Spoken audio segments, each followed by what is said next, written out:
Good morning, good afternoon, or good night, and welcome to Command Power, the show in which we discuss all things Magic the Gathering with a focus on Commander. And today we have a brand new episode in our card spotlight series in which I look at a card that I feel is underplayed or underappreciated in Commander and discuss its merits. But before we do that, just a quick reminder to please click subscribe if you enjoy these videos. It's the only way the YouTube algorithm really notices me, and we're currently growing the channel and it helps me a lot. Much appreciated. And today we're talking about Staff of the Storyteller, which is a card from the Phyrexia or will be one Commander products, and it's an artifact for 1 colorless, 1 white, and when it enters the battlefield you're going to get a 1/1 white spirit creature token with flying, and then whenever you create 1 or more creature tokens you put a story counter on Staff of the Storyteller, and then for white and tap you remove a story counter from Staff of the Storyteller and you're going to draw a card. So this card may seem a little bit unassuming at first, but it's another sneaky way for white to draw a card every turn. You're in the turn cycle and it's cheaper than a lot of the other ones. So something like Halo Fountain can do something similar when it can untap 2 tapped creatures you control and pay 2 white to draw a card,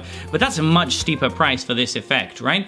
There are other similar effects in white as well. There's Benny Brax, which this, by the way, will slot into any Benny Brax decks. But anyway, Benny Brax will let you draw a card for free as long as you've created a token that turn at the end of turn. So Benny Brax is obviously a little bit stronger than this, but it's also easier to remove because it's a creature, and it also doesn't come in with its own built-in guarantee first time use. So the fact that this makes a 1/1 spirit is nice because you're getting at least 1 card draw out of it as long as you pay 1 extra mana. And even if you're just paying 3 mana for a 1/1 flyer and to draw a card, that's not the end of the world.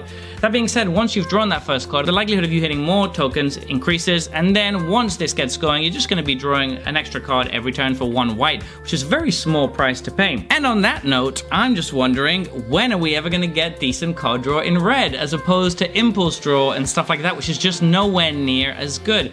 White now seems to get 2 or 3 or even 4 card draw effects every single expansion, and most of them are repeatable. They're not even one-offs. They're stuff that you can keep using over and over to get card advantage. Red hasn't really got anything comparable for quite a while, and people were always whining about white being the worst color in Commander. It's definitely not anymore. It's definitely red at the moment in terms of its solo power. I love red and I still think it's a strong color, but it just feels strange that Wizards of the Coast are going so overboard to give white card draw these days in ways that sometimes don't necessarily even match the color that much. This one does, because making creature tokens is a very white thing, and having your card draw contingent on that is very flavorful and fine.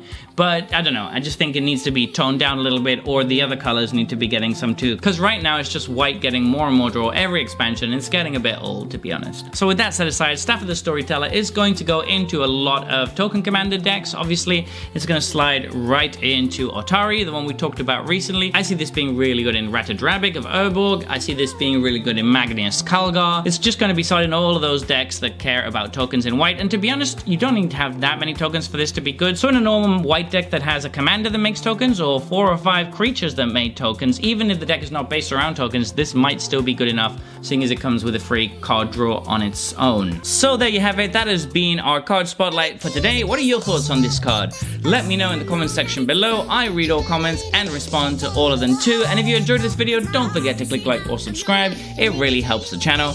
And until next time, take care. Woo!